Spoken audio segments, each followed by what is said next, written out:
They give us the new mattress in the beds. We did have our little apartment in Rome, in Patriciano, that was like hotel, you know, that was, I don't know, maybe 6-7 floors building, and all kinds of people. And we were about 6 people from Czechoslovakia at that time.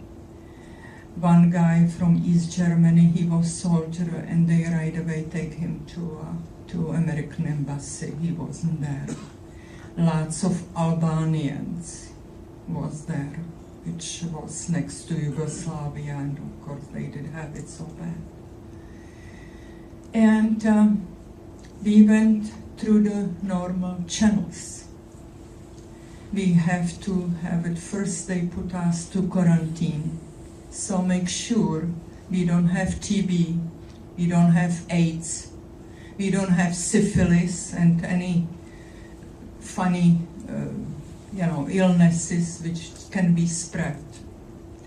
And they give us such a little paper, and they say, yes, you have no TB and you are healthy and everything. And that was first procedure to go through.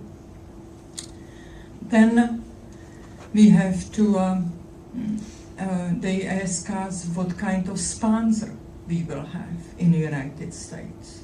You know, you have to have sponsor.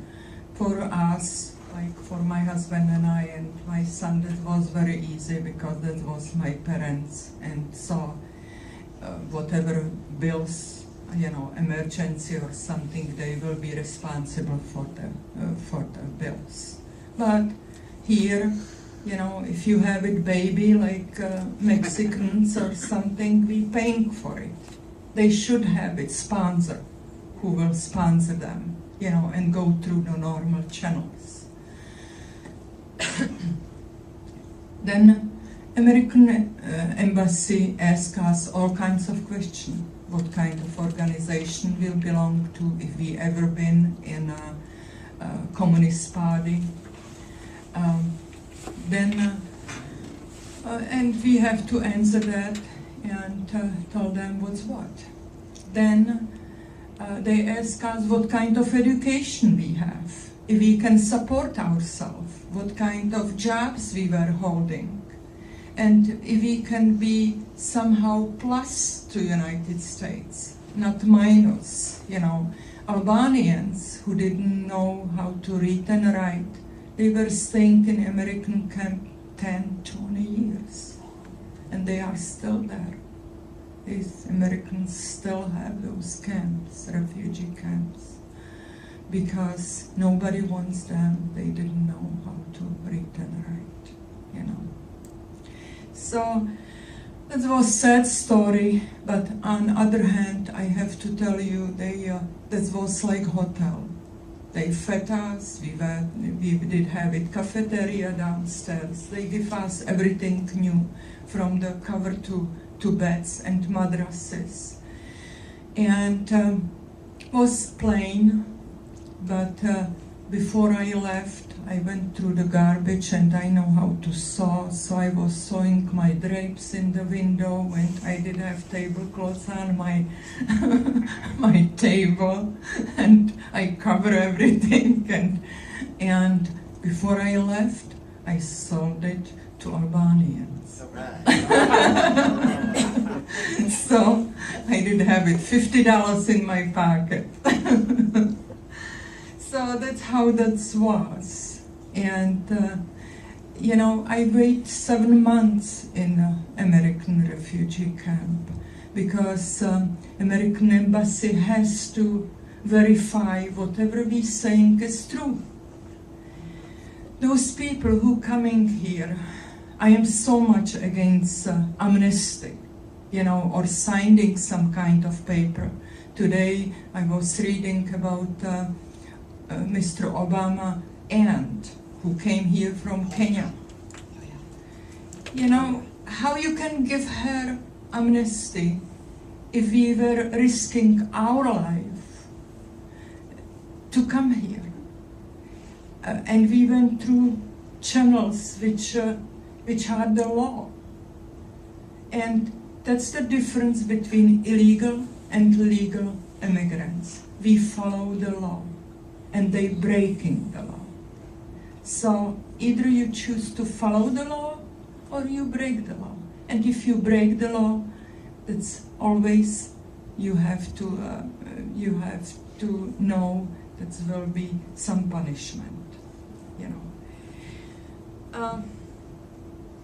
I have to tell you, being here since 1967, I never in my life here experienced any discrimination.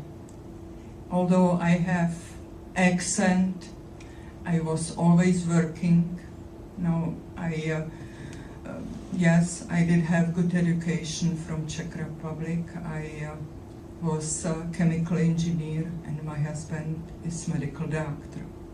We met in university, and I never work in my field here because I came here 67. No woman practically was in chemical field, and they were looking at me like, oh, okay. And they were showing to me how different is work here and work there too. In Hinsdale, they have it.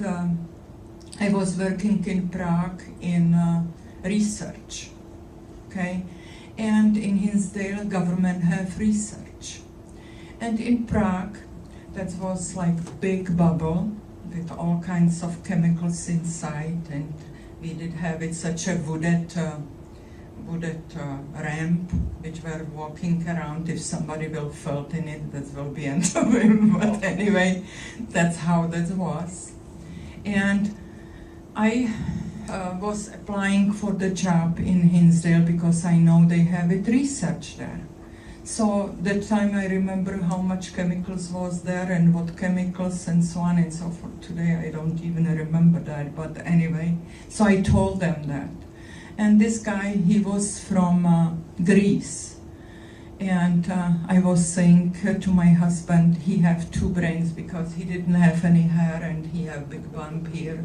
So he interviewed me, and he's, I told him, and of course, being so brainwashed from communism, I told him that was best in the world what we did have in Prague. And he was listening, and he says, yeah. He says, I like to show it to you what we have. So he took me through that facilities, okay. In one window like this was a big bubble like that, and he says, that's holding about twice as much what you told me, this big bubble in Prague with this platform around holding, okay?